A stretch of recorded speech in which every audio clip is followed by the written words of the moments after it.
produced by either spin distribution or charge distribution. And if you want to do that at the nanoscale, then you have to design some magnetometers that has a nanoscale resolution. So essentially what fixes the resolution of any kind of instrument is the size of the instrument. So if you want to increase the resolution, the naive idea is to just shrink the size of the sensor. And when you think about the smallest size that you could achieve, you can just think about a single atom. So now if you have a single atom, this atom has some electron spin structure with some electron spin resonance transition. And since the 80s or so, there was a lot of tools that have been developed for quantum information at first glance that enables to isolate and manipulate individual quantum systems, that individual atoms, ion, and then in solid states, color centers, quantum dots, and so on. So as soon as you isolate this single atom, you can also have tools to measure the electron spin resonance. So you have such a signal that enables to measure the frequency of the electron spin resonance. If now this atom is brought into a magnetic field, just by the Zeeman effect, there will be a shift of the electron spin resonance. And if we are able to measure this shift, then we have a quantitative measurement of the magnetic field with the detection volume that is given by the size of the atom itself. Okay, so subnanometric. So it was in 2005 that it was proposed to use this type of atoms to make this atom inside a microscope by basically placing this atom at the end of the tip of an IFM. And then you could have this sensor that could be scanned over a sample, and at each point of the sample, measure this Zeeman shift from which you can extract a quantitative value of the magnetic field. So that was in 2005, and a few years after, there was first proposal that showed that this could be realized with NV defect in diamond, and exactly at the same time, there was first proof of principle demonstration. So that was in 2008, so we are exactly now, we could celebrate the 10 years birthday of NV magnetometry. So this is the outline of the talk. I'm sorry for the expert, I will go a bit into some basic physics of NV defect and show you how we can use it as a magnetometer. Then I've chosen to speak about one problem in condensed matter physics, which is the study of chiral spin textures in thin magnetic materials. And I will show you in the last part of the talk, if I have enough time, how we can use this NV defect for measuring other things than B field, which is pressure, temperature, electric field, or noise. So I must mention right away that I will not address at all magnetic resonance imaging. That will be essentially focused on condensed matter physics here, and I think magnetic resonance imaging will be addressed on Thursday, with all the talks on Thursday. So I come to the first part, which is the principle of NV imaging. Just a brief reminder about NV defect. So the NV defect is essentially the association of a nitrogen atom here that replaces a carbon atom in the diamond lattice, and in the neighboring lattice site there is a missing atom, so a vacancy. And this defect actually will lead to discrete energy levels that are deeply buried in the band gap of the diamond material. So here you have discrete energy level, and what is interesting here that it is an optically active defect. So if you excite the NV defect with a green laser, then you can collect this wideband fluorescent that is in the near infrared. So this defect is known since the 50s. Actually, there was a lot of studies about this defect in ensembles, and the first time it was detected at the single emitter level was 20 years ago in the group of Jörg Wartrup. In this experiment here, what you can see, this bright spot of emission corresponds to single NV defect emission. And here, the very important property of this defect is the perfect photostability, means that you can shine laser and collect photoluminescence from NV defect for weeks, months.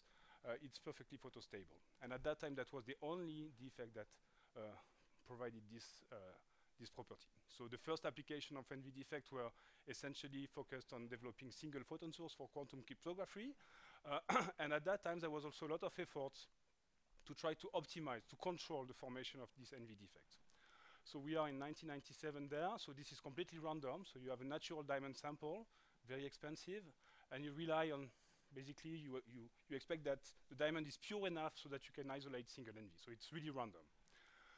So then the material engineering was done in two steps. The first step was to engineer the diamond matrix. So basically trying to grow artificial diamond samples from chemical vapor deposition. So that was around 2000, 2002.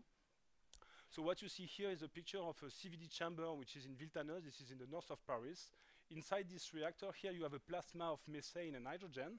And if you choose the condition of temperature and pressure, then you can have deposition of diamond layer by layer.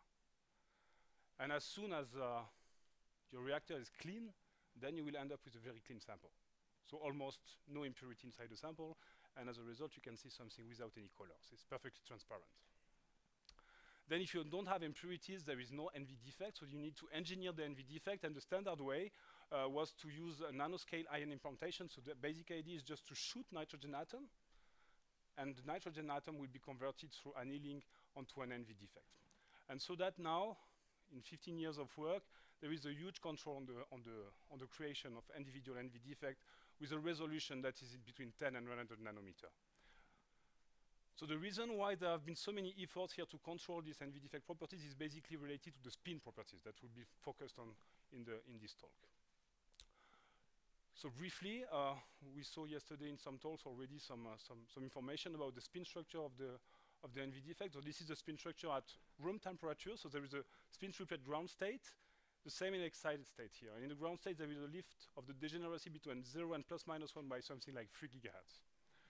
And here what is important that the 0 plus minus 1 is the projection of the electron spin along the quantization axis of the NV defect itself. So the NV defect has an entrancing quantization axis, which is this direction that is linking the nitrogen and vacancy, and this gives the quantization of the system, and all the time you will see 0 plus minus 1 that will refer to the spin projection along this intrinsic quantization axis. So here what is important is first that if you analyze the properties of the optical transition, you can show that optical transition preserves the spin projection. So delta ms equals 0. So basically you go from 0 to 0 and from plus minus 1 to plus minus 1. And the second important property is that there is an additional relaxation channel that involves non-radiative intersystem crossing to singlet state. This path is non-radiative, and what is more important that it is spin dependent. So essentially, a naive view would be to say that the probability is much larger to jump to the singlet state from the plus minus 1 here, and from this singlet state the probability is large to decay to the 0 state. So this process has two important consequences that are really the key properties of NV defect. The first one is that you can polarize the electron spin just by optical pumping. So to see that, you can just start at room temperature with the Boltzmann distribution of the population in each spin sublevels, and then you shine your green laser. So essentially the population that are in 0 will make some cycles and will remain in the 0 state, while the plus minus 1 population can make some cycle, but with a large probability they jump to singlet state, and from singlet state to ms equals 0. So after a few optical cycles, you will polarize all your population in the ms equals 0 state, and you can break by optical pumping the Boltzmann distribution. The second property that is related is that since from this plus minus 1 state you have a large probability to go to non-radiative decay, the net photoluminescence from this state will be lower than the one from the 0 state. There is a so-called spin-dependent fluorescence of the defect. So in a naive picture, you can consider that this 0 state is a bright state. You will collect a lot of photons from this state, while the plus minus 1 are dark state.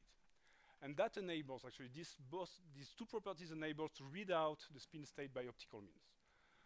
To do that, you apply a microwave, right? Microwave field here, and when the frequency of this microwave is in resonance with the transition, it will transfer some population from the bright state to the dark state, and as a result, you can observe a dip of the photoluminescence signal. This is exactly what you see here, where the photoluminescence is recording as a function of the microwave frequency.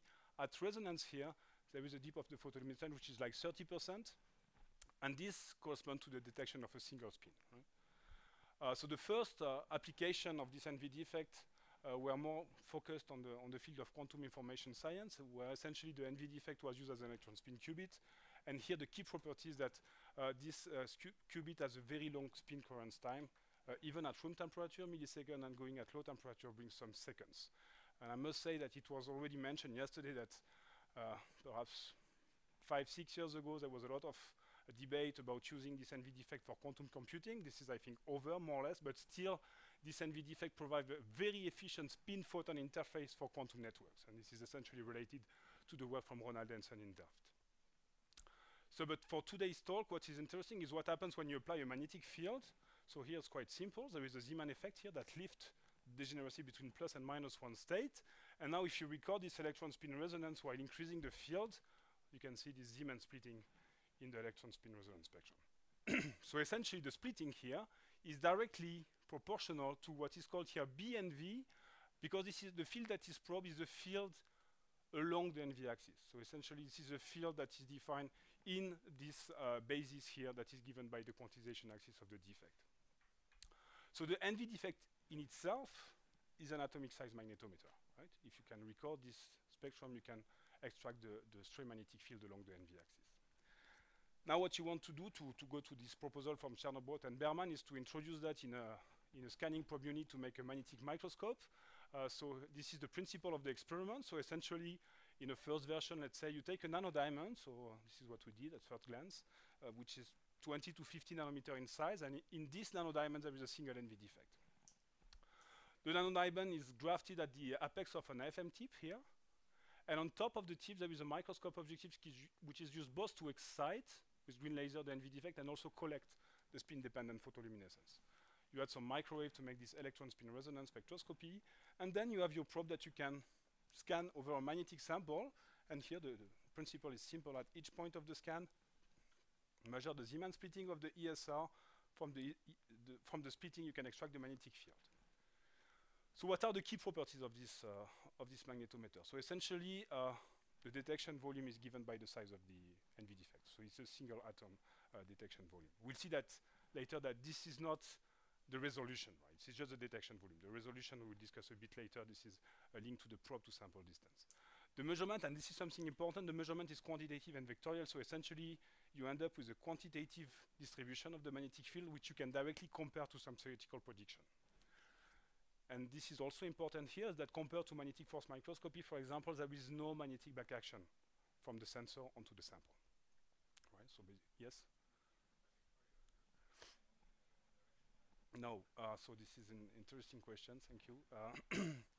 I wanted to discuss that at the end of the talk, but essentially it was shown by the group of Amir Yacobi in Harvard that even with one measurement, one projection measurement, you can have access to all the field projection. So this is the kind, there is some math to do.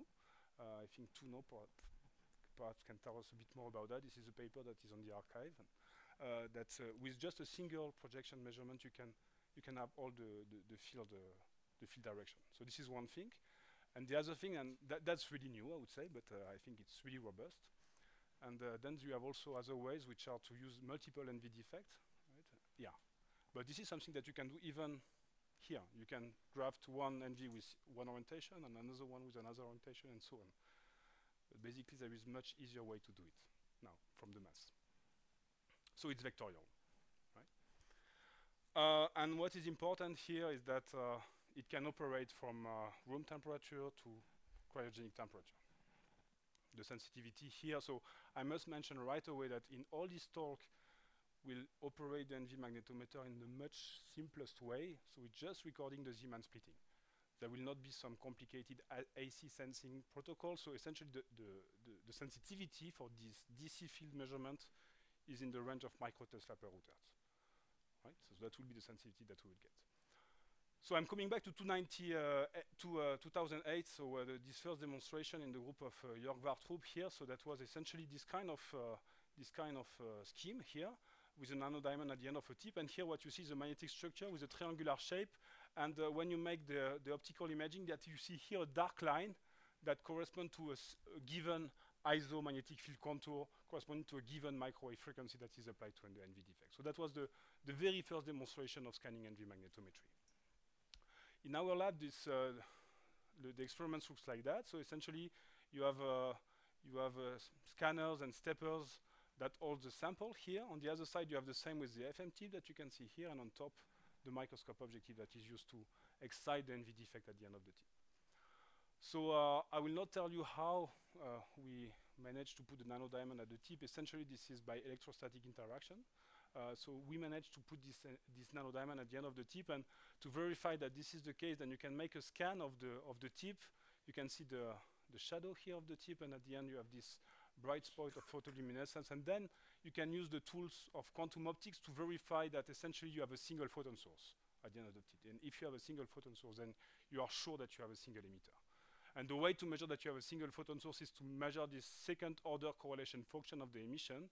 The fact that this function drops at 0 delay is a signature that you have a quantum emission, and this is a single photon source. Okay, so this is the sensor. Now the question is, the question we were wondering at that point is how we can really characterize the spatial resolution of this instrument, which is obviously not given by the size of the atom. So to do that, we decided to image magnetic vortices. So essentially, a magnetic vortex is such a structure. So this is a ferromagnet, which is a few tenths of nanometer in thickness. Here, this is a disk of 1 micron in diameter. And if you look at the magnetostatic energy, you can show that here the stable configuration of the magnetization is a so-called vortex configuration, where you have a rotating in-plane magnetization, and at the center of the structure, to avoid anti-parallel component of the spin, the magnetization is going out of the plane. Right? And what was interesting for us here is that the vortex core here is in the range of 10 nanometers. So essentially, you can consider it as a point-like magnetic source. Right? So you can consider it as a dipole that is emitting a stray field. So the measurement, so here again, we scan the NV defect and we record the Zeeman shift of the ESR, and from this Zeeman shift we extract the BNV distribution. So this is really important here to see that, in fact, the stray field is not localized at all on a 10 nanometer scale. This is more spread over 100 to 150 nanometer. And the reason for that is that we are not flying close to the sample. If you fly very close to the sample, then you will have the resolution of 10 nanometer. But if you go apart, then you measure like a spread distribution. So, and that will fix the resolution actually, or the resolving power that will be fixed by the probe to sample distance. And in this case here, the probe to sample distance is in the range of 100 nanometer. For a reason that we don't really understand, we never managed to put the nanodiamonds really at the apex of the tip by capillarity or whatever, I don't know. The nanodiamond is always going up onto the tip. But here there is really an important, this parameter here is very important to measure, because as soon as you want to compare the magnetic field distribution that you measure with some theoretical prediction, obviously you need to know the probe to sample distance, because all the prediction will change a lot with the probe to sample distance. So we spend quite a lot of time to find out how to measure this probe to sample distance. And this is the way we are doing. So essentially we take an uniformly magnetized ferromagnetic wire. So here this is 1 nanometer of a ferromagnet that is perpendicularly magnetized. And what is interesting here is that if you look at the stray field that is produced by this structure, the stray field is just produced at the edge, and it has a very simple analytical formula that involves only the saturation magnetization, MS, and the probe to sample distance. So the idea is simply now to take a line cut across this wire and then use this fitting function to extract the probe to sample distance. So a typical experiment is here. So this is the FM image. We take line cuts. So we have the Zeeman shift as a function of the position. Then we can fit. And from the fit, we can extract the probe to sample distance. And what is nice here is that the uncertainty is in the range of 5%. So it's a decent measurement. We have a quite precise measurement of the probe to sample distance. But still, you see that we are very far away. This is with nanodiamond. For many applications of NV magnetometry, you want obviously to be much closer, right? Because that will fix your resolving power. So the way to go much closer is given by diamond tips. That was first demonstrated in the group of Amir Yacobi in Harvard. So here, all that is made of diamond. And at the end of the platform here, you have a pillar.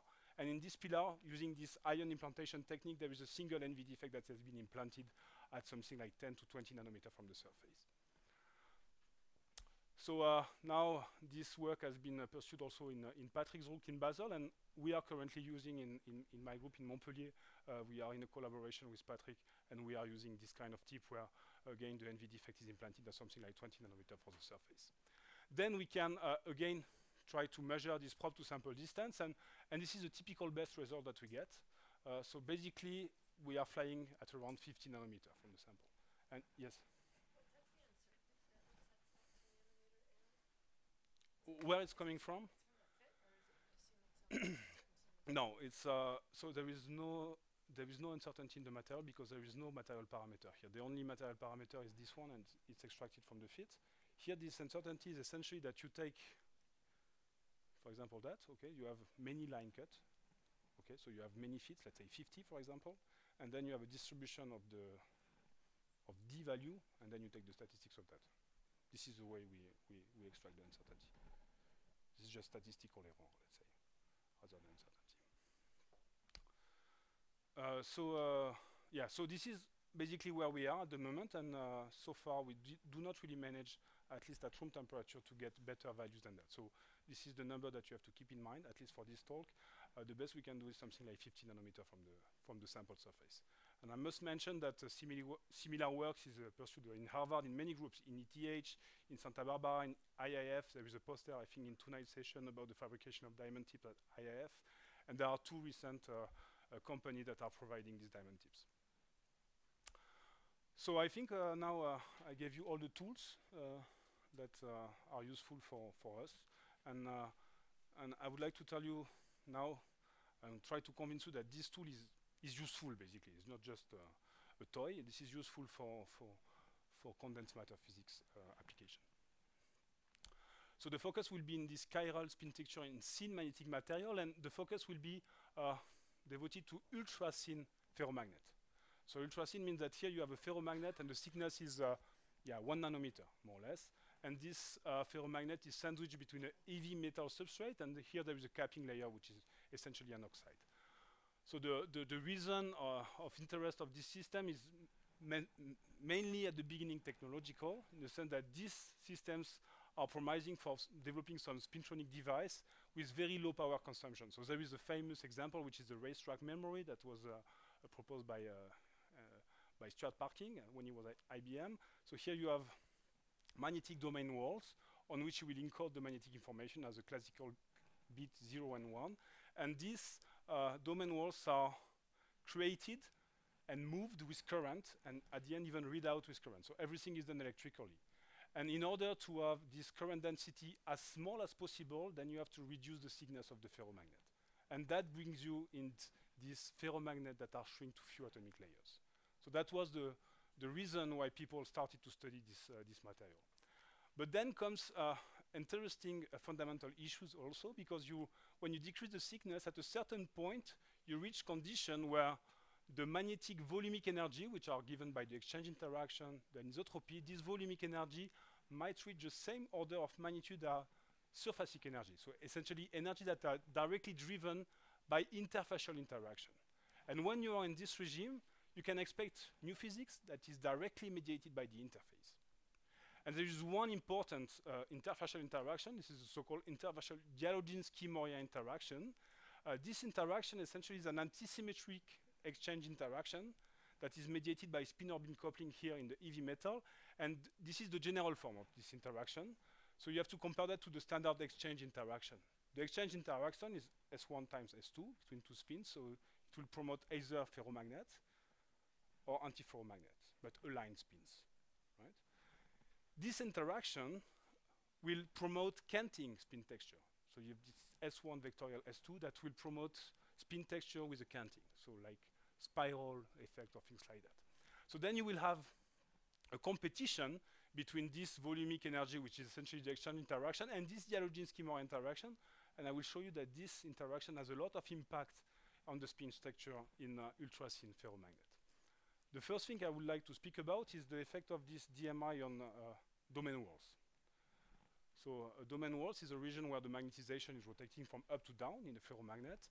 And the domain wall structure is essentially given by this magnetization direction here at the wall position. So this is a top view here, and we will define the domain wall structure with this angle psi here. So then to have some prediction of this angle, we have to just write what is the energy cost of a domain wall. And the energy cost of a domain wall is given by this formula here. So here you have the exchange interaction, this is the anisotropy, and here this is a demagnetization term, and you see that it's evolved with the cosinus square of the angle here. So here it's easy to see that if you want to minimize this energy, you have no choice, you have to choose psi equal plus or minus pi over 2, and then you minimize the energy, and you end up with the so-called block configuration of the domain wall. Right? So this is the configuration that is essentially predicted by magnetostatic theory if you take into account volumic energy terms. So that was this block domain walls, but this prediction by standard magnetostatic was somehow in contradiction, or there was some inconsistency with current induced domain wall motion experiment. So essentially what you see here is a domain wall velocity, so the speed of this domain wall as a function of the current density, and you can see that you can reach very high velocity, more than few hundred of meters per second. And actually, these velocity were not understood and were not compatible with the block domain wall. So essentially, the spin torques that were known for block domain wall could not explain these very large velocities. So then I think this triggered a kind of significant academic debate to try to understand what are the mechanisms that are at the origin of this very high domain wall velocity. And one solution was given by André Thiaville in 2012. Say, okay, as soon as you are dealing with ultra-thin ferromagnet, you have to introduce the interfacial Dzielodzin-Moore interaction. And if you introduce this term, that will add some energy term in the domain wall energy, which is given here. D is the strength of the DMI. And again, there is this cosine C. And now if you minimize the energy, you will end up with a stable configuration that gives you this angle, which is a competition between the DMI and this critical D here that involves the saturation magnetization. And you see here there is the thickness of the magnetic material. So if you take something very large, DC is very large and you will have no effect of DMI. But as soon as you shrink the thickness, then this effect can be pretty large. And as in the condition where this Dzielodzin-Moore is larger than this critical D, then you end up with pure Néel-type domain wall that are given by this angle psi 0 or pi.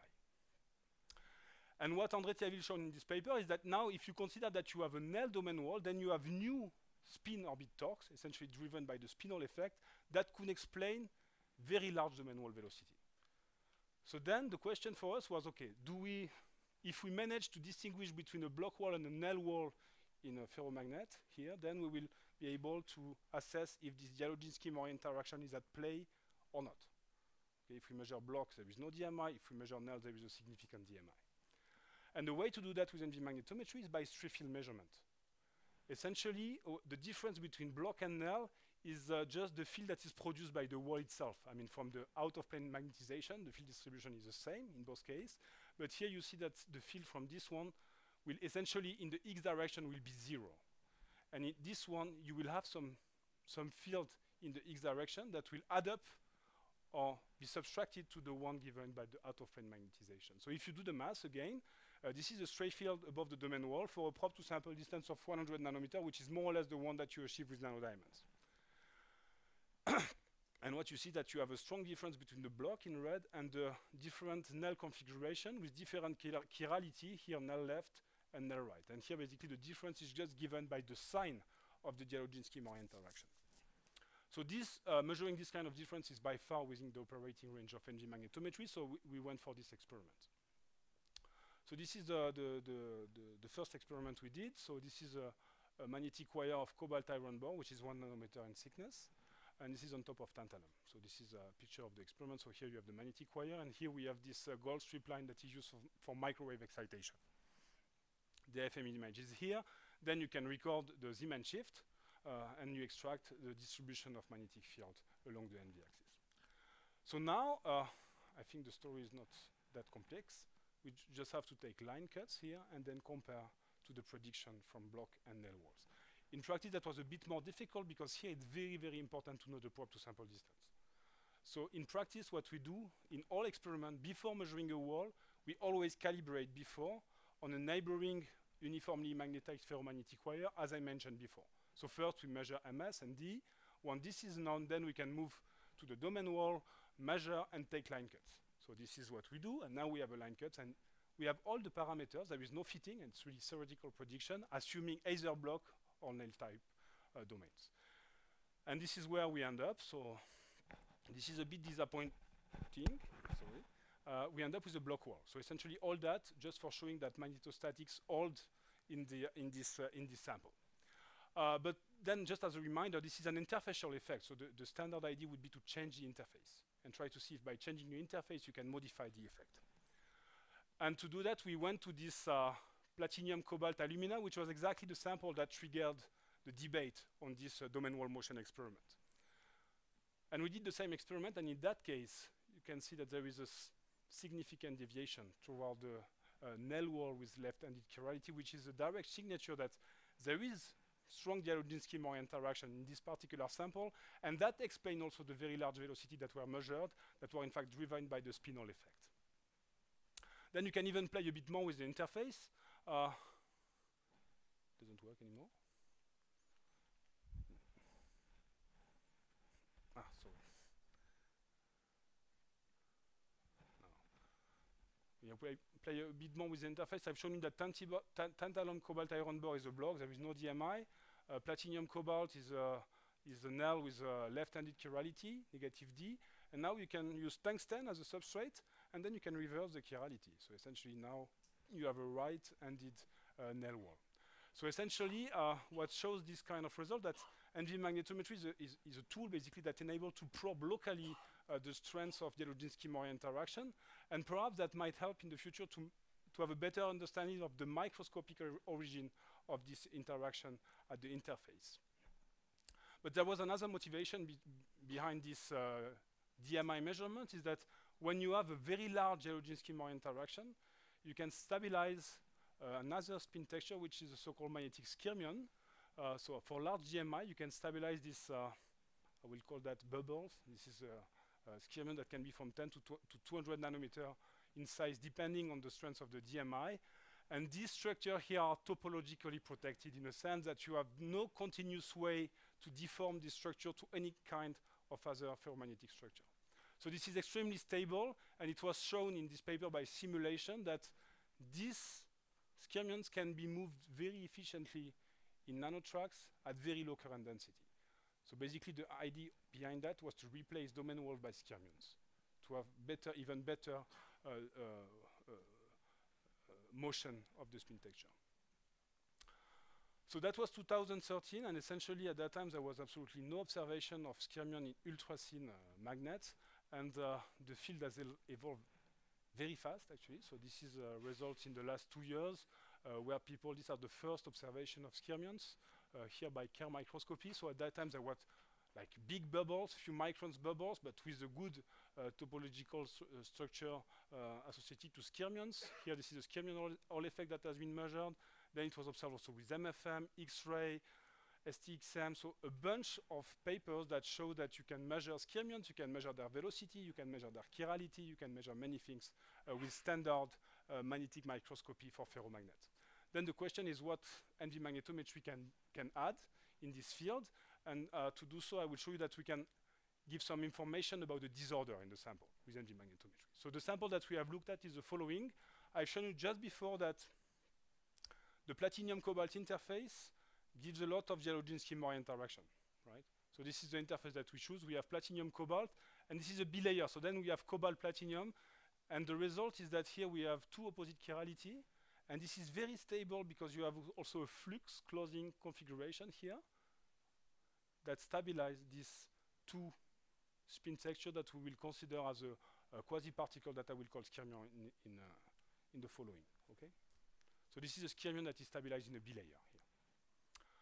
So it was characterized first with MFM studies. Here you can see that you increase the film, you can stabilize this bubble, and through transport measurement, there was clear proof that this was not just bubbles, but real skyrmions.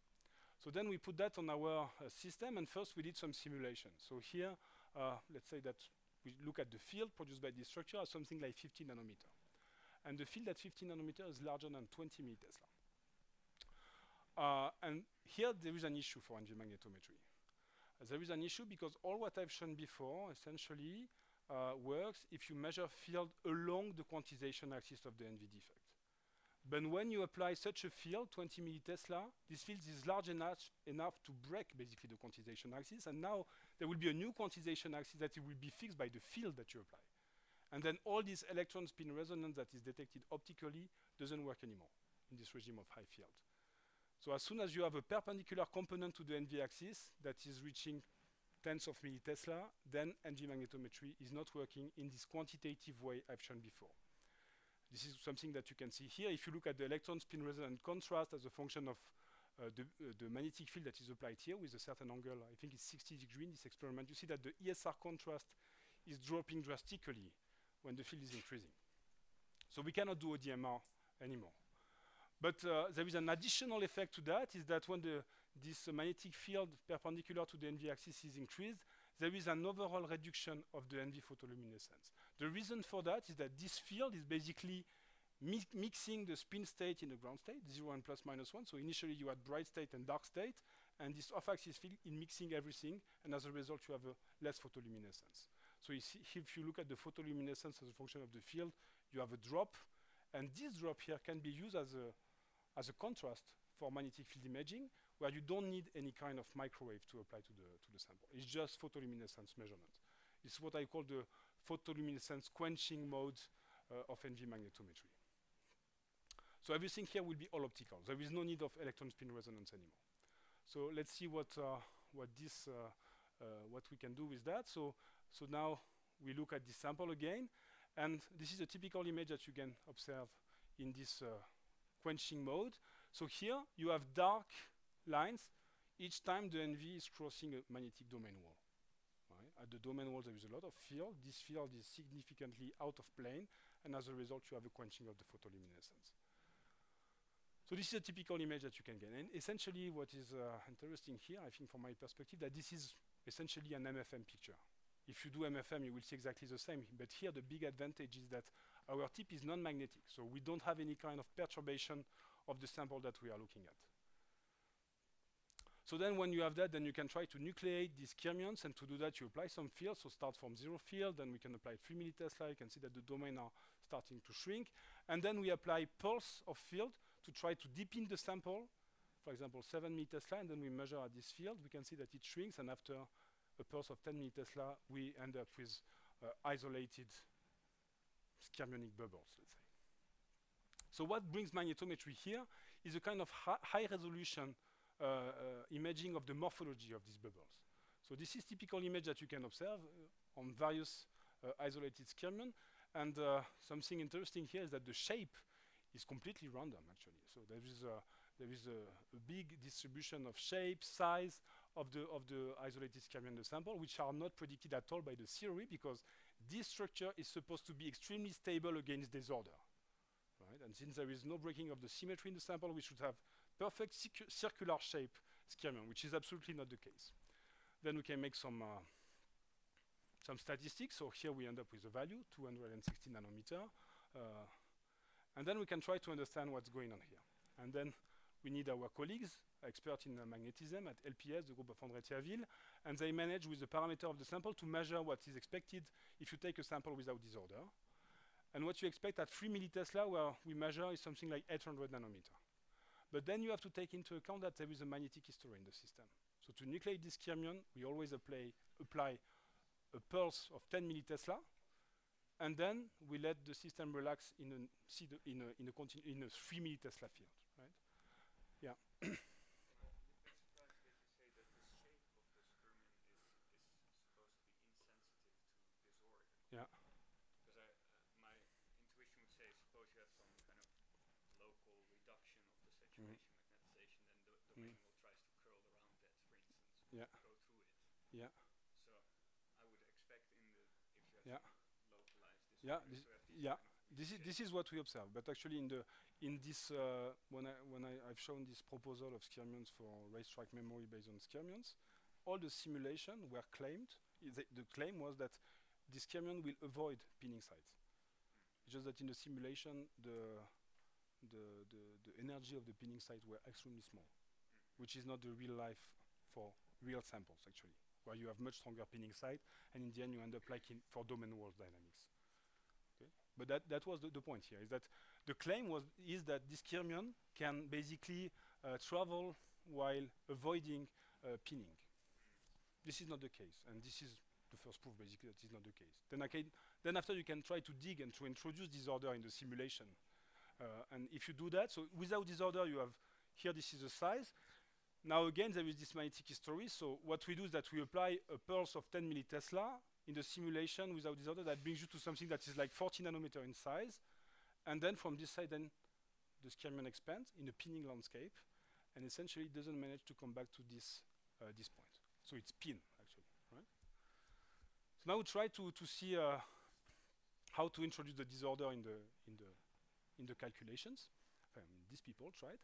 So essentially, if you take an IFM image, you see that there is a lot of thickness fluctuation, and the grain size is something like 15 nanometer. Okay. So then this thickness fluctuation, as you say, will affect MS, anisotropy, Dzielodzinski-Moore interaction, essentially all the magnetic parameters of the system.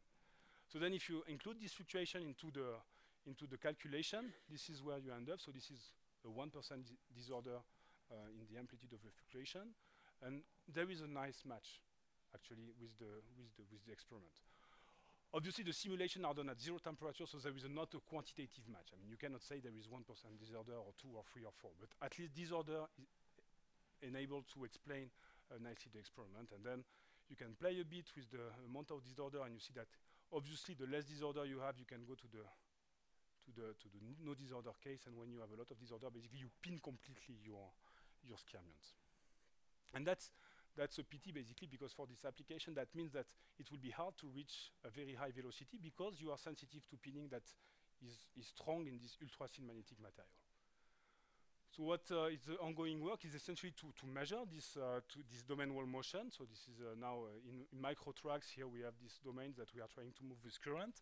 And I must mention that NV magnetometry can be useful for something else in the quantitative imaging mode, to extract the chirality of the skyrmions, which is Nel type chirality, and there was this paper in Jacobi group, and I think Anya perhaps will speak about that in the next talk as well.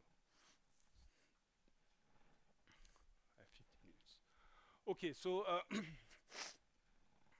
so far I've just spoken about ferromagnets and tried to show you that NV magnetometry essentially can provide insights into the physics of this spin texture in ultra-thin material.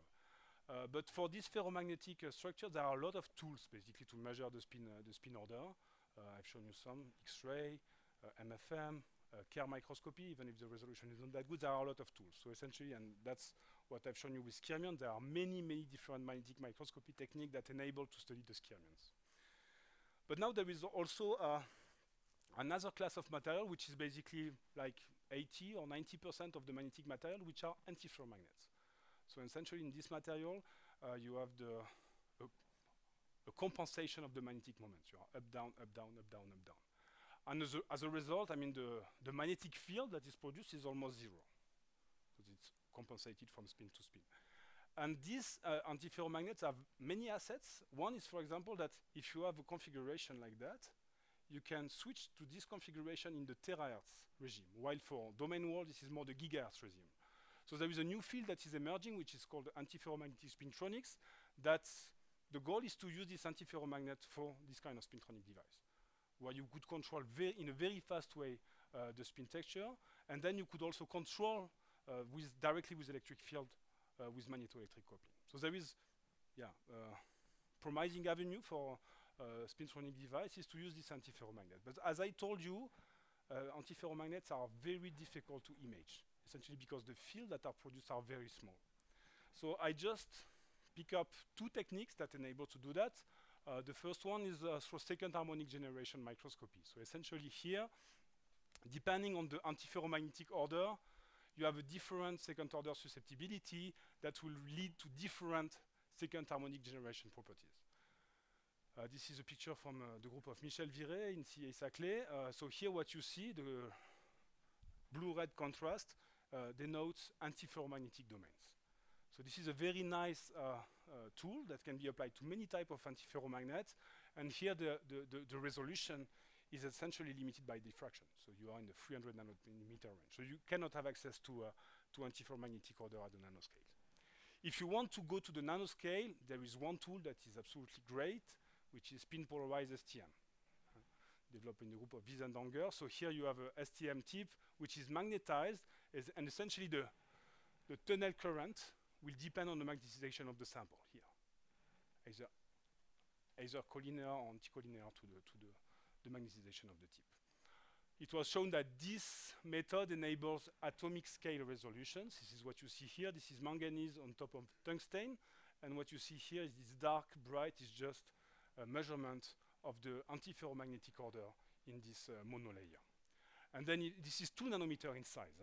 And now if you expand the range of the scan, you can even see that you have a modulation of this antiferromagnetization order, a cycloidal antiferromagnetic order that is driven, again, by a Jarudziński-Morier interaction. So there is again here a S1 vectorial S2 term that promotes some cantings of the spin, and to minimize the energy, this canting is rotating in space, and that makes a cycloidal order of the antiferromagnet order.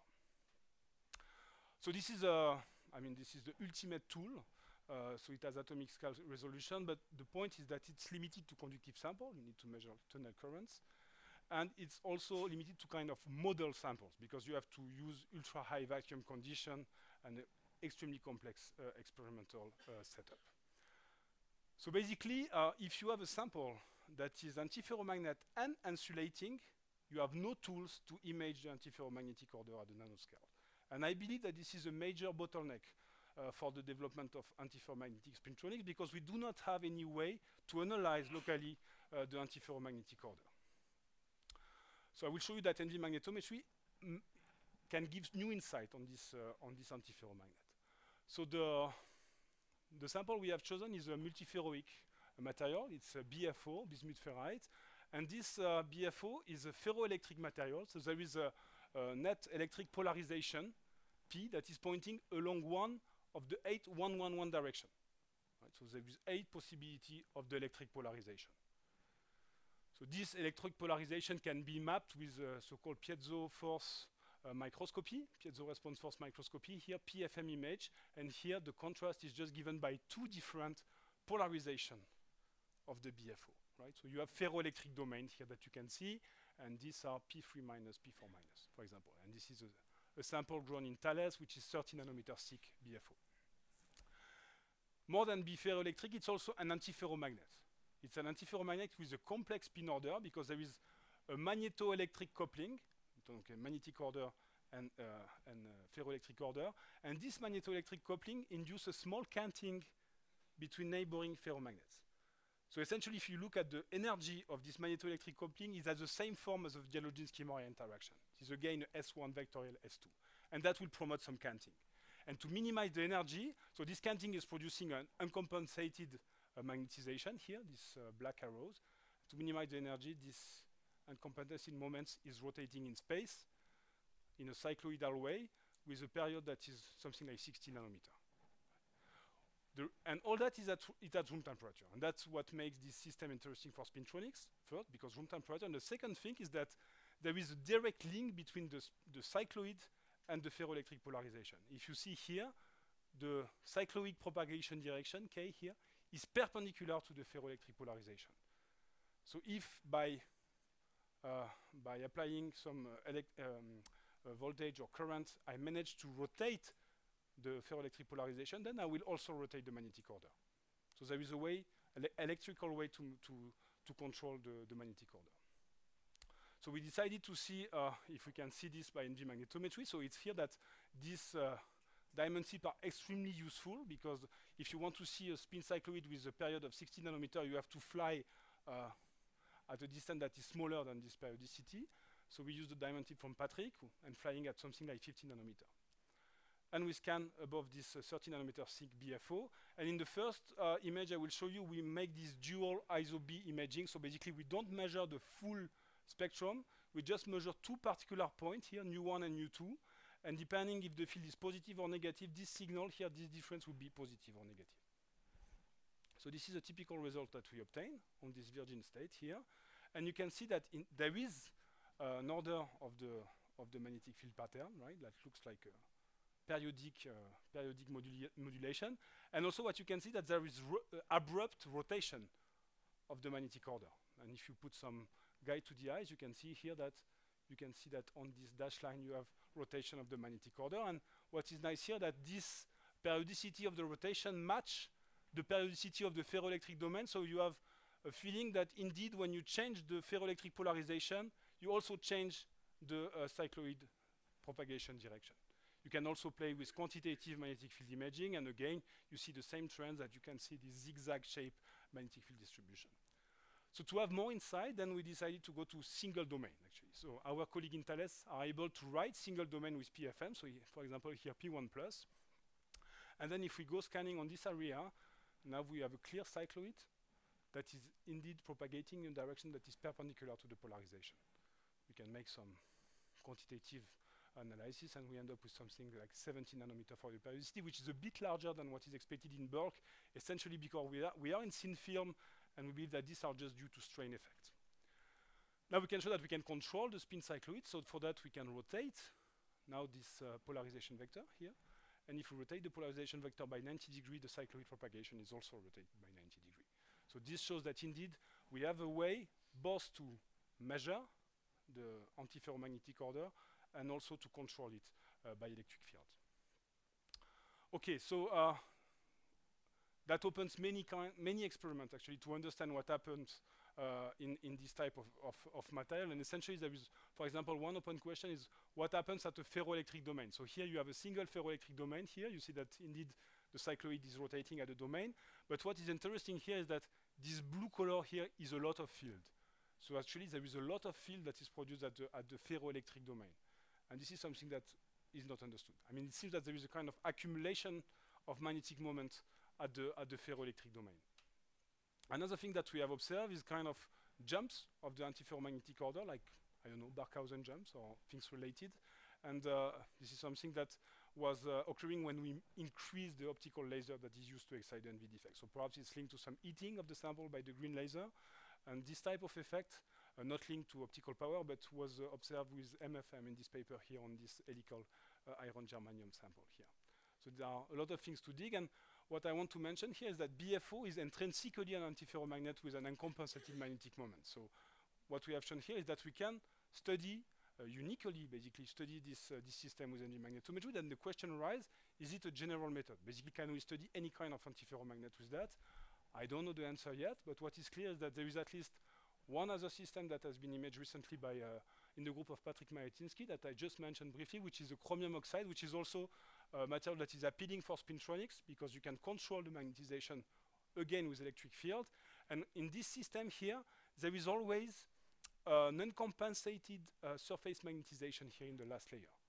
Right? And what Patrick group has shown is that you can detect the stray field produced by these antiferromagnetic domains here, then make some calculation to extract the magnetic moment density in this material. So I don't know if it will be general to any kind of antiferromagnet, but so far it has worked on non-collinear antiferromagnet like BFO and uncompensated antiferromagnet on the surface like chromium oxide. We have 5 minutes left. Huh? Okay, so I'm done with this this DC field measurement, and I would like just to highlight, to finish the talk, that there are other things to measure than static magnetic field with NV magnetometry. So this is what I've shown you, like the ESR is proportional to the B field, but the Stark effect also will shift the electron spin level, so you can make an electrometer out of this NV defect. The temperature also is shifting the energy level, so you can use that as a temperature sensor. And you can also use that for pressure measurement. And actually, this is, I think, something that might be very important in the next year, because the way to make the highest pressure at the moment is to use diamond anvils. So you take 2 diamonds, you press, and diamond is so strong that you can reach ultra high temperature and try to trigger some phase transition in between the 2 diamond anvils. So now if you implant NV into the anvil, then you have a local magnetometer to analyze what happens when you increase the pressure. And there are many groups that are starting this kind of activity that might be very fruitful in the next years. But there is something else that can be measured. It's not a static field, but rather noise sensing. And so in nano MRI, this is essentially what is used all the time to measure these nuclear spin precessions. But it can also be used for condensed matter physics application. I will try to tell you a bit more. Just to start just with the principle, that will be longitudinal spin relaxation quenching. So the idea of the experiment is very simple. So then you use just a green laser to prepare your spin in MS equals 0. And then you let it evolve in the dark for a certain time. There is a free evolution, and after a time t1, you will end up with a thermal state where you have basically lose your electron spin polarization. And this t1 here is essentially sensitive to the noise at the electron spin resonance frequency. The magnetic field noise, that's more precisely the noise perpendicular to the NV axis at the electron spin resonance frequency. So this is 1/T1 that is proportional to this noise amplitude at the ESR frequency. Then if you want to tune, then you have the choice to tune this electron spin resonance with the magnetic field, and then you can probe magnetic noise from different components of a noise spectrum. So in practice, I mean, a T1 measurement is very simple. You don't need microwave. Just initialize with a green laser, and then after a given time, a readout. This is a typical experiment in a nanodiamond. You see this decay here that gives you the T1. So a while ago, and it was during the PhD of Jean-Philippe, we made a kind of proof of principle of experiment of this. So we just took nanodiamond and put some gadolinium on top of it, which is known to have a very broad noise spectrum. Essentially, there are components at 3 gigahertz, which is the electron spin resonance in zero field. So when you take this nanodiamond and then you just, on a given nanodiamond, you inject some gadolinium, you can see that you shrink the T1 significantly, and you shrink more, and at the sample point you cannot even measure. So this is basically a way that you can clearly see that the NV defect is clearly sensitive to the noise, the local noise. And these have very important application, again, in condensed matter physics. I just pick up 2 applications of this T1 measurement. The first one is how to probe Johnson noise in normal metal. So here the idea is just to probe the thermal noise from charges that will produce some magnetic field noise. And then by this T1 measurement, you can distinguish between thermal noise, ballistic propagation, depending on the quality of the crystal that you are looking at. That was done in Michel Oakenshope in Harvard. Another thing that is really interesting, and we will hear a lot more in the 2 talks from Tuno and Chris later in the day, it's to analyze the physics of spin waves, actually. So drive some spin waves and look at the property of the spin waves, so this T1 measurement. And most probably there will be a lot more of application of this T1 measurement in the next year, which is very powerful way to analyze some correlation also between charge and spin in the solid state. I must mention that essentially in nano MRI, this is exactly the same principle, but it's just T1 that is measured is T2. So basically you probe other frequency of the noise, which is essentially the frequency that is given by the precession of the nuclear spin. So before finishing, I want to mention a recent review review experiment on where NV magnetometry is used for condensed matter physics that is discussing much more than what I've done today, which just appeared in Nature Review Materials. So let me just thank the people who did the work I've mentioned. So Jean-Philippe and Thomas that did this early domain wall experiment where our group was still in Paris, in École de Marche Père de Cachan. Since 2 years and a half, we are now in Montpellier, in the south of France. And what I've shown on skyrmions and BFO was done essentially by Vassim, a postdoc, Isabelle, who graduated now, which are working on room temperature magnetometry, and there are 2 other people working on low temperature magnetometry, and Sadem is here with the poster today. And finally, to finish, I want to mention that essentially what we are doing now is really to try to transfer our tools of quantum manipulation to people that are doing nanomagnetism, spintronics, and all that is just possible because we are working with experts in this field, actually. So all these domain wall experiments, skyrmion experiments, obviously were proposed by people working in this field, and especially André Thiaville, since the very beginning of NV magnetometry, pushed a lot and proposed a lot of experiments and to try to demonstrate that NV was useful, which was not obvious a few years ago. So I want really to thank all these collaborators on spintronics and also Patrick Maetinsky for providing these diamond tips, which are really essential to all this work in antiferromagnet. And with that, I would like to thank you for your attention. Thank you, Vincent, for this very nice talk. Could you go to the slide that talked about the magnetic field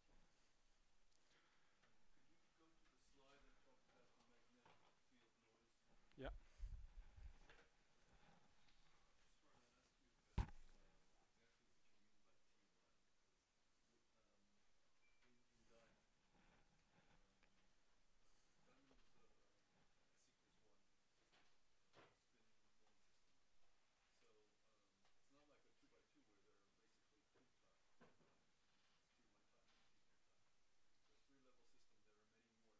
Mm-hmm.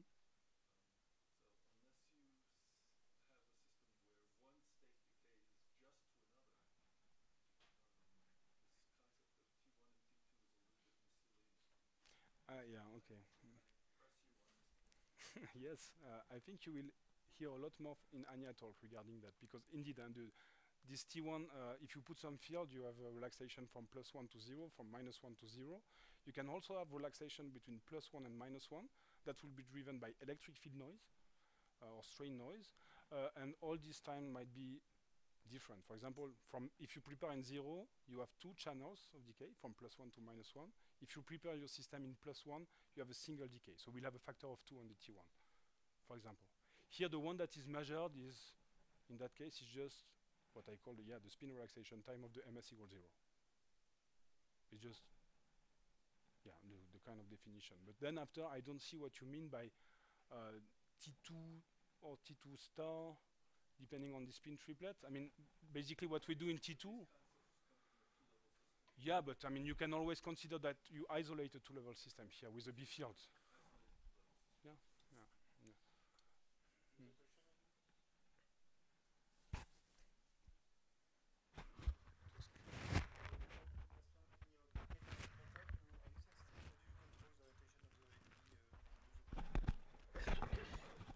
We don't. We measure it before, actually, so with coils, and then I mean this orientation is just put inside the calculation for the fitting procedure. So this is measured. Lush, yeah.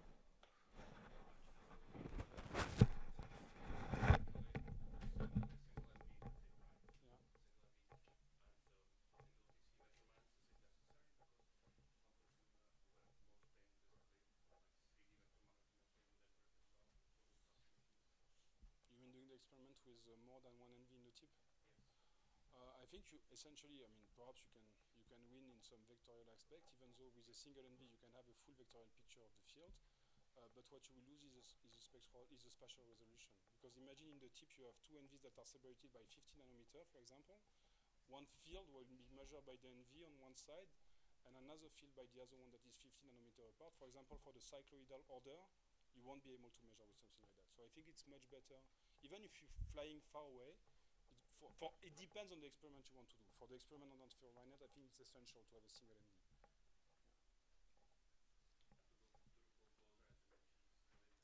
If you fly at, let's say, for example, if you fly at 200 nanometer for some application, this is okay. And if you're, for example, your nanodiamond, if you use a nanodiamond that is 50 nanometer inside and that has 10 NVs inside, that's fine. You don't worry. It's even most probably this is even better to do it like that. Depends what you want to do, actually.